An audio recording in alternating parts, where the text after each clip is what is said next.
Good evening, Hive. Hope you all are doing well this evening. It is day 37 of the 68-day challenge. I'm doing the Wild Fit program as part of my healthy habit for this quarter. So far so good. Today was quite slow. We learned a little bit about stress, and that stress is, unfortunately, stress is a killer. So no good will come out with stress, as you know, stress goes deep to the cellular core. With that said, this is where stress mutates our cells, and mutated cells become cancerous cells in the near future. So stress, as it does, it tenses up the body, and as the body is tense because you're in a stress state, it takes the heart a lot more effort to pump blood through your body. So with that said, you're putting a lot of strain on your heart already when you get into stressful states. So I would love to say don't be stressed as much, but life is really, it gets quite challenging, but if you shift your mind into a challenging state, instead of I have problems, I have issues, right? The world's against me, the world's falling on me. Challenges are meant to be overcome, right? So with that said, you have to practice a lot of things to keep your stress levels down.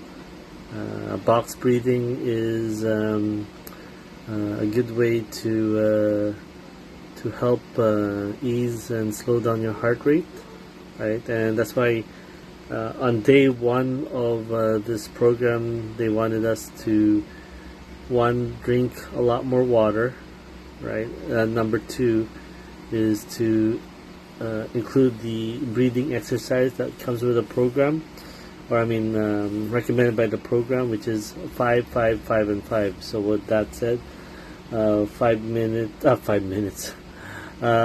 seconds of breathing in, right? 5 seconds of holding it, and then 5 seconds in releasing, and doing that in 5 sets. Imagine holding your breath for 5 minutes. Or trying to breathe in for 5 minutes. But there are many other forms. The first one I learned from when I was getting certified as a holistic coach is I believe it was 7-6-8, right? 7 seconds breathing in, holding for 6 seconds, and breathing out for 8 seconds. Now the emphasis now is, out of those three, which is very important, is the breathing out. That's where the calming starts. You're just releasing the air, you're releasing the stress, you're releasing the tension, right? So the 8 second, the breathing out, just for myself, just take your time when it comes to breathing out, right? So. And breathing out, breathing through your nose, and then releasing through your mouth, right? I myself like to do another thing, because I used to attend a meditation, what do you call it, a group here in Surrey, nearby my place. And they use meditation as a form of healing, and I've seen and it's really hard to really believe using, thinking meditations only, helping in the mind, but it does help for the rest of your body. And I've seen things with fellow people who attended the meditation group, and I myself used it on myself, especially when I used to run before COVID. As you know, I had aches and pains during my runs, so I kind of use kind of meditation or focusing in different chakra points on the body to release, to heal those areas, or to reduce the pain. Right. For myself, there are 7 different chakra points when I was learning. There's a lot more, but these are kind of the central points on our body that emphasizes general areas in our body. So the one we always start off is number 6, which is the third eye. So it's kind of between the eyebrows, right? So that is usually where we always start. So when the thing that I usually do is when I breathe in, I focus in the third eye, and I imagine like a vortex or a whirlpool, right? So when I breathe in, I'm breathing in the energy around me. So that's what I visualize and in my mind. So like a vortex that's storing the energy, and the third eye is responsible for your mind, your brain, right, and anything related to it. So if you ever have a headache or migraine, and wanting to reduce that, then I do some exercise, meditation, breathing in that central point for 8 seconds, holding and then releasing. And now when we release the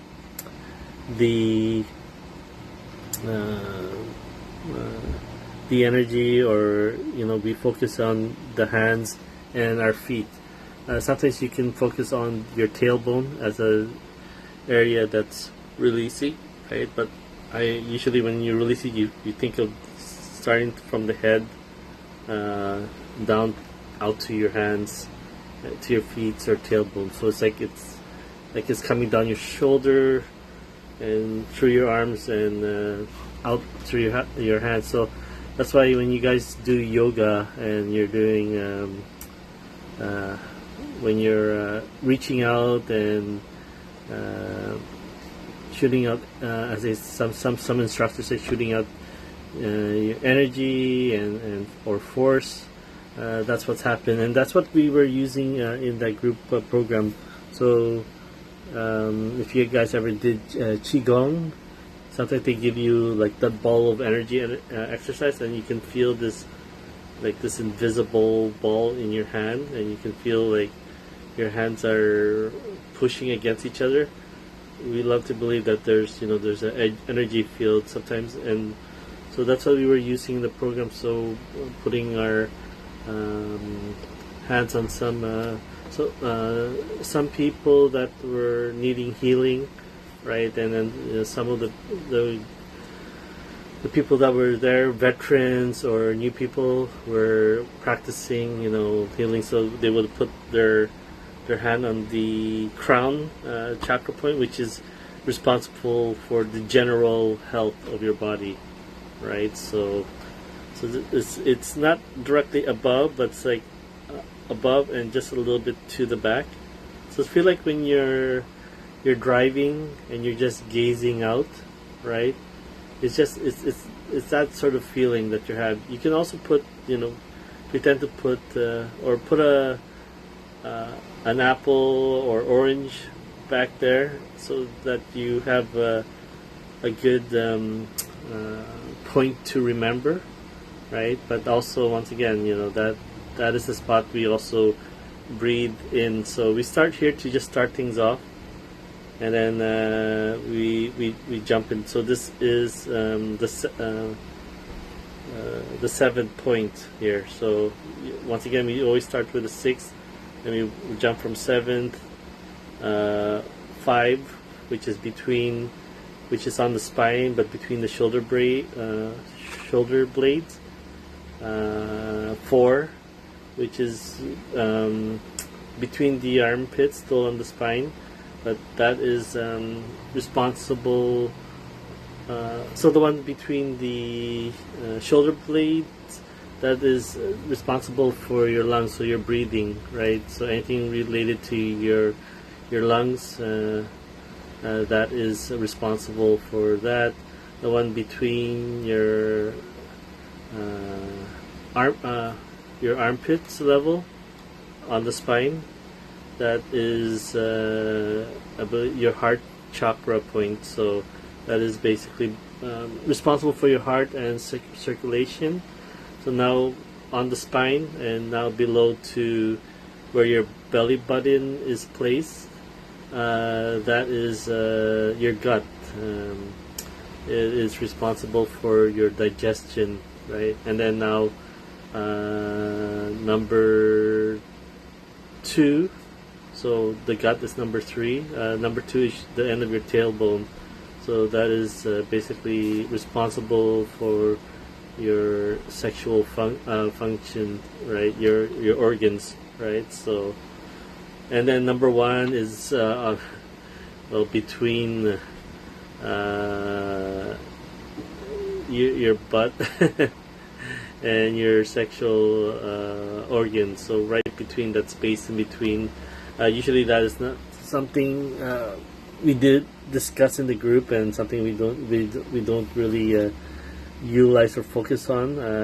That is something, as I've heard from the instructors, or as they call masters, that is something that opens over time as you continue to practice all the other elements or other chakra points. So I would love to believe that is something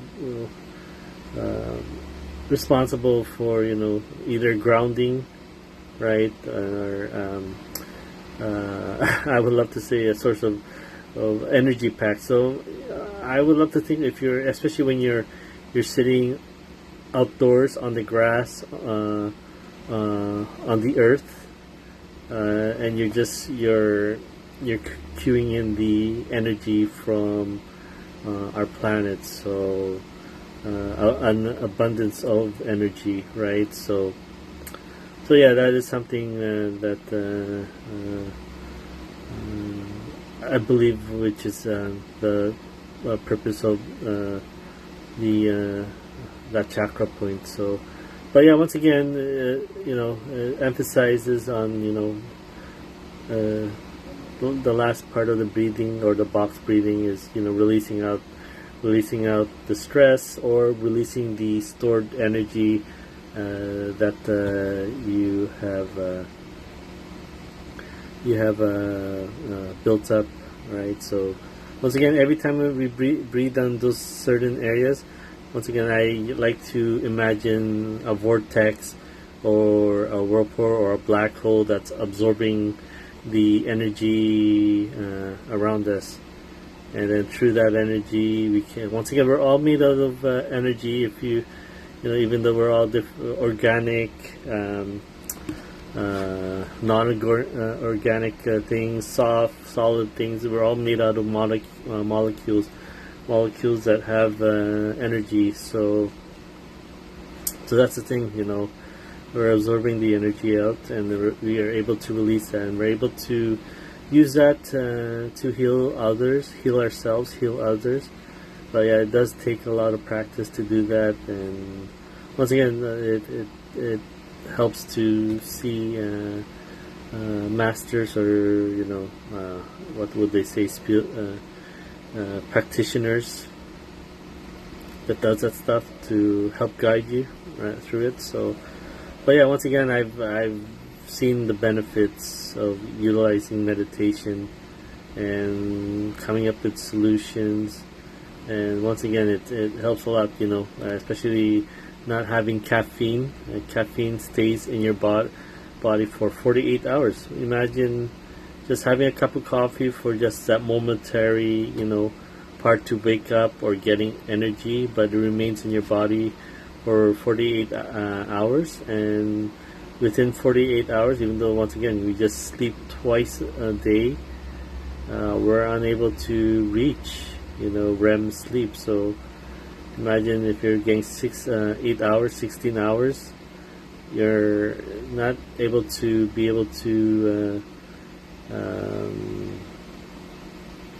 hit REM sleep, which is responsible of just exercising your mind, taking the information of the day and solving any challenges that you had throughout the day to help you out the next day, right? And then below that is getting into deep sleep. Deep sleep now is responsible for healing your body to the cellular core. So that's why I say, caffeine is borrowing tomorrow's time, and tomorrow's time is basically not healing your body to live your fullest life, right? So if you're not healing your body when you sleep, certainly you can sleep, and but at the same time, if your body's not healing from the wears and tears or the stress of the day, then yes, you are borrowing tomorrow's time, which means you're reducing your lifespan, right? So, but anyways, I don't want to end this thing on a gloom. Once again, it's just food for thought. And once again, today's video that I was learning was about stress. And once again, when you set your boundaries and put yourself first, and putting yourself first towards the goals and the values, the core values that is very important to you, then you'll realize how much of a weight on your shoulders will be released. And that's what happened to me when I just set boundaries on myself and what's important to me, which is family, growth, and community, right? Anything else outside of that is secondary, and I have to say no to that if it compromises those three values. Anyways, I wish you all a wonderful rest of your day, your rest of your evening. Tomorrow I think will be some Q&As, so I want to learn more about the spring season. So there's two. So basically I would like to believe they call it mild and full season, but it's more like if you can't commit full, or you have health reasons that you can't commit to the full season, so they have a mild version with foods that you can include back in moderation. So there's a list of foods for the full spring season, and then there's another group of food that you can include in to give you a little bit more variety, but yeah, in moderation, right? So you don't want to compromise your entire getting your body ready and learning the spring season format of to release fat from your body. Alright, so I wish you all a wonderful evening, and we'll catch each other tomorrow again. Take good care.